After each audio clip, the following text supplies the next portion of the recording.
Hola, hola amigos, ¿qué tal a todos? Bienvenidos una vez más al canal. Mi nombre es Noé Ruiz y en esta ocasión vamos a platicar acerca de la cardiopatía isquémica y del síndrome coronario crónico. Recuerda suscribirte, dejar tu like, me ayudarías muchísimo.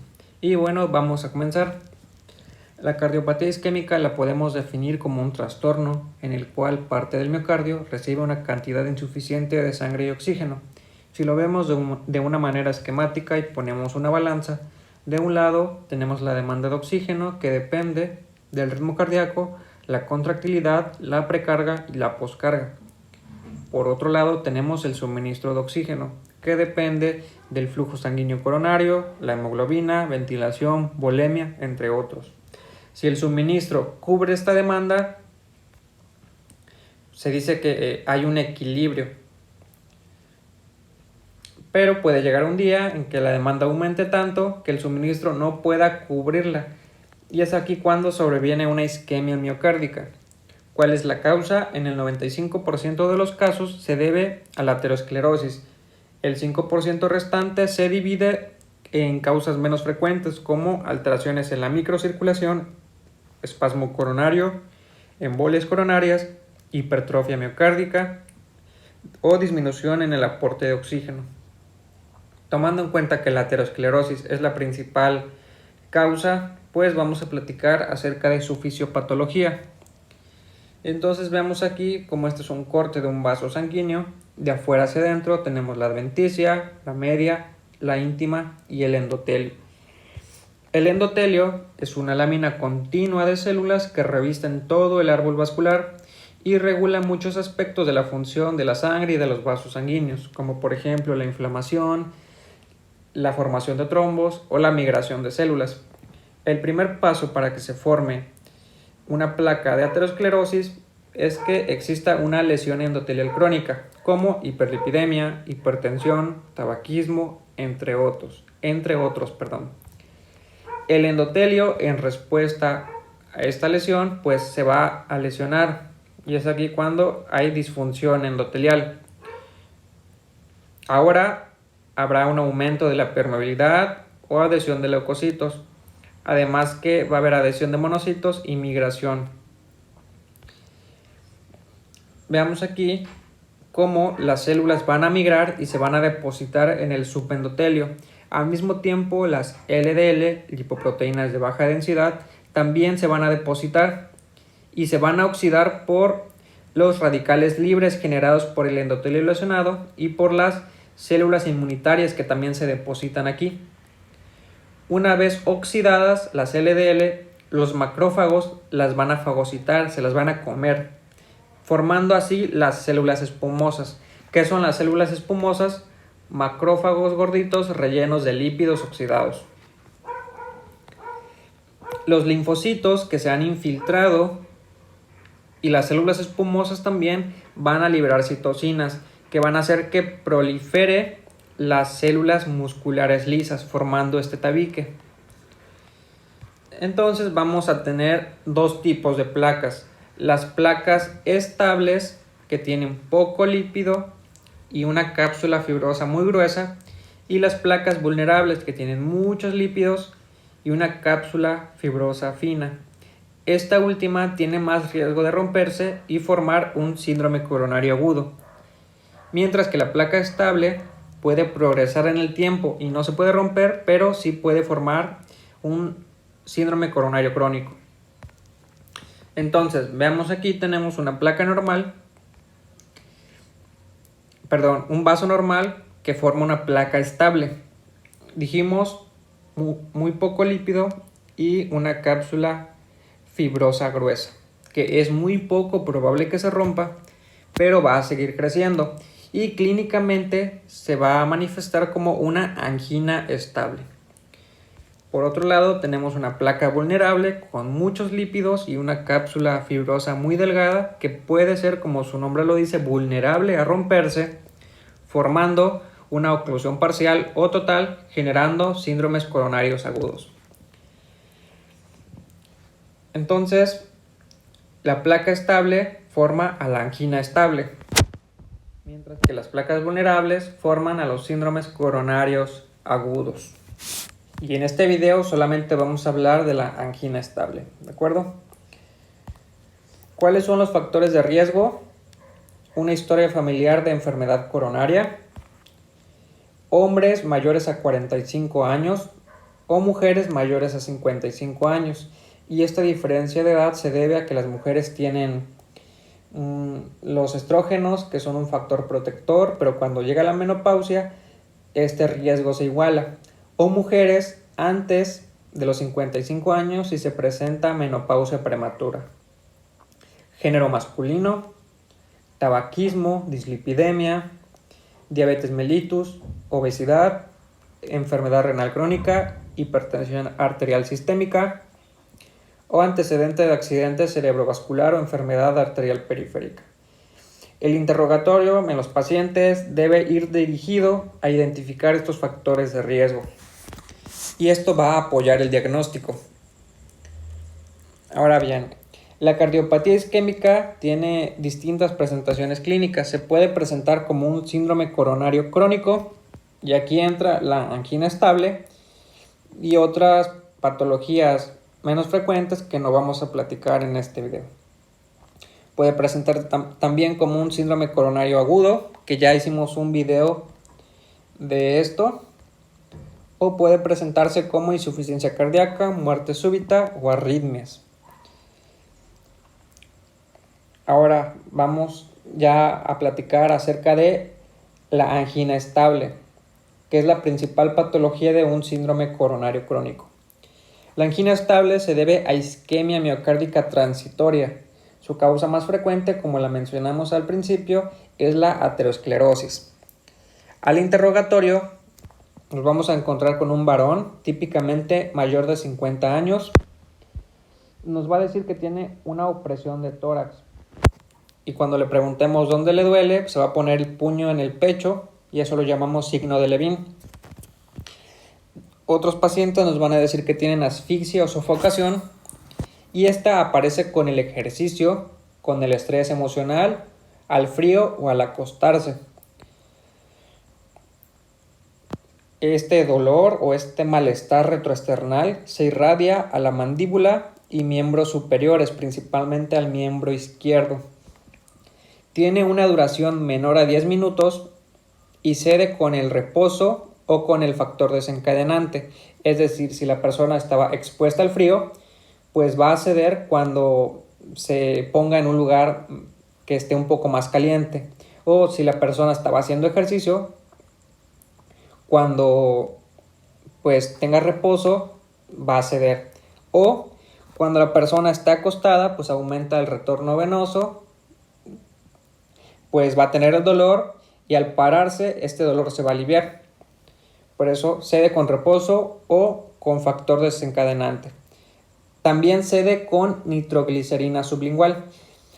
Estos dos puntos que les he señalado en verde son muy importantes que lo preguntemos porque hace el diagnóstico diferencial con un síndrome coronario agudo. Y en personas diabéticas, en mujeres o en el adulto mayor, podemos encontrar fatiga, disnea, náuseas o diaforesis, que son equivalentes anginosos, o sea, una presentación atípica. Y según la guía es del 2019, pues nos da estos criterios y decimos que es una angina típica si cumple las tres características siguientes: dolor opresivo en el pecho o cuello, la mandíbula, el hombro o el brazo. Es provocado por el esfuerzo físico y se alivia en unos 5 minutos con reposo o nitratos. Es una angina atípica cuando solamente cumple con 2 de las características anteriores, o es un dolor torácico no anginoso cuando solamente cumple una característica o ninguna. Y una vez que hacemos el diagnóstico, debemos de clasificar la angina estable de acuerdo a su gravedad. La angina grado 1 es una angina solo con esfuerzo extenuante. Cuando presencia de angina durante la actividad ordinaria, caminar, subir escaleras, pero que es extenuante, rápida o prolongada. Grado 2, angina con esfuerzo moderado. ligera limitación de la actividad habitual cuando se realiza con rapidez, después de las comidas, con frío, viento o estrés emocional. El grado 3, angina con esfuerzo leve, dificultad para caminar 1 o 2 manzanas o subir un piso de escaleras a paso normal y condiciones normales. Y el grado 4 ya es angina en reposo. No es necesario el esfuerzo para que se desencadene la angina. Ahora bien, vamos a pasar al diagnóstico. Todos los pacientes en los cuales sospechamos de una angina estable deben tener lo siguiente: laboratorios, buscando alteraciones relacionadas con los factores de riesgo. Vamos a pedir perfil de lípidos, glucemia en ayunas, biometría hemática completa, química sanguínea completa, y si se sospecha de un síndrome coronario agudo, pues también estaría indicado pedir enzimas cardíacas. Y si el paciente tiene datos de que probablemente tenga una alteración en la tiroides, también podemos pedir un perfil tiroideo. Y bueno, esto es lo que nos dice la guía ESC. Todos los pacientes también deben de tener un electrocardiograma en reposo, y no para diagnosticar directamente la angina estable. Lo que sí podemos ver son signos indirectos, como bloqueos auriculoventriculares o derrama, infartos previos e incluso arritmias. Vamos a pedir una radiografía de tórax para descartar otras causas de dolor torácico. Y también todos los pacientes deben tener un ecocardiograma en reposo, porque valora la fracción de eyección del ventrículo izquierdo y la contractilidad y nos sirve para estratificar el riesgo. Descarta otras patologías, principalmente valvulares, y si no es concluyente, pues está indicado realizar una resonancia magnética. Todos los pacientes, dijimos, deben tener por lo menos estos 4 estudios iniciales. Y esto, bueno, es lo que nos dice la guía acerca de la ecocardiografía en reposo. Posteriormente vamos a evaluar la probabilidad pretest y clínica de la presencia de enfermedad coronaria. ¿Qué significa esto? ¿Qué tan probable es de que el paciente tenga angina estable antes de realizar estudios diagnósticos? Y realmente es muy fácil porque solamente toma 4 variantes. Esta tabla, vean cómo califica la presentación de la angina, que sea típica, atípica o no anginosa, de acuerdo a la edad, al sexo, si es varón o mujer, o si la disnea es el síntoma primario. Veamos que hay distintos colores. El color que señalo es pues de bajo riesgo o muy poca probabilidad de que el paciente tenga una angina estable. Este color que estoy señalando es un riesgo intermedio, y este que señalo acá es un alto riesgo. No digo el color porque pues, todos se parecen. Entonces, por ejemplo, si tengo un paciente que es varón, estaría acá, con una presentación típica y tiene entre 60 y 69 años, pues tiene 44% de probabilidad de que sí se trate de una angina estable. O sea, es muy probable que el paciente tenga angina estable. De acuerdo a los resultados en esta probabilidad pretest, vamos a tomar los estudios. Entonces, empezando desde el paso 1, vamos a evaluar los síntomas y vamos a realizar un examen médico. Si se trata de una angina inestable, pues nos vamos por el algoritmo de síndrome coronario agudo. También vamos a considerar las comorbilidades y la calidad de vida. Si el paciente ya es un adulto mayor que tiene secuelas de EBC y está postrado en cama, o que tiene fractura de cadera, que tiene pues comorbilidades muy incapacitantes, pues consideramos que es una revascularización inútil y pues hacemos el diagnóstico clínico y solamente damos tratamiento médico. Si el paciente pues pudiera ser candidato a revascularización, continuamos con el algoritmo. Tomamos laboratorios y todos los estudios que dijimos. Si tiene fracción de eyección del ventrículo izquierdo menor al 50%, pues nos pasamos al algoritmo de la insuficiencia cardíaca. Y ahora sí, vamos a evaluar la probabilidad pretest y clínica de la enfermedad coronaria.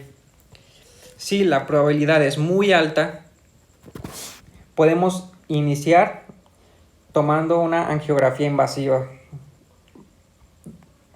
Si la probabilidad de que el paciente tenga una enfermedad coronaria es muy baja, pues no son necesarias otras pruebas y buscamos diagnósticos alternativos. Si la probabilidad es baja o alta, podemos también pues tomar estudios de imagen no invasivos como resonancia magnética, ecocardiograma de estrés o una angiografía guiada por tomografía. ¿De qué depende cada estudio? Pues según la probabilidad clínica, las características y preferencias del paciente, la disponibilidad y la experiencia del centro. Pero la guía nos recomienda esto. Si es muy baja, pues no se realizan pruebas y buscamos otros diagnósticos. Si la probabilidad es baja, podemos solicitar una angiografía por tomografía computarizada. Si la probabilidad es alta, resonancia magnética o ecocardiografía de estrés. Y si es muy alta, de inmediato ya nos vamos con la angiografía coronaria invasiva, que es el gold estándar para la angina estable. ¿De acuerdo? Y ahora van a decir, bueno, ¿y dónde dejas la ergometría? Actualmente solo se realiza si no contamos con las pruebas de imagen de primera línea. Esto es lo que nos dice la guía acerca de el electrocardiograma de esfuerzo o ergometría. Solo se recomienda el electrocardiograma de esfuerzo para evaluar la tolerancia al ejercicio, síntomas, arritmias, respuesta a la presión arterial y riesgo de eventos para pacientes seleccionados, cuando no se disponga de pruebas de imagen no invasivas. O sea, es la prueba de última línea. Y esto se explica por la siguiente imagen. Vean que la línea roja representa el intervalo de probabilidad clínica en el cual el test permite considerar que hay enfermedad coronaria, mientras que la línea verde es el intervalo de probabilidad clínica en el cual el test permite descartar enfermedad coronaria, es decir, la sensibilidad y especificidad. Y vean que de todos los estudios, el electrocardiograma de esfuerzo pues es el que menos porcentaje abarca. Entonces, de todos los estudios, la ergometría es el peor y actualmente no se recomienda de primera línea. La guía también nos da este esquema cuando vamos a solicitar una angiografía coronaria invasiva, cuando la probabilidad clínica es muy alta y tiene síntomas graves que son refractarios a tratamiento farmacológico. Cuando vamos a solicitar pruebas no invasivas para detección de isquemia, cuando la probabilidad sea alta y exista una revascularización probable,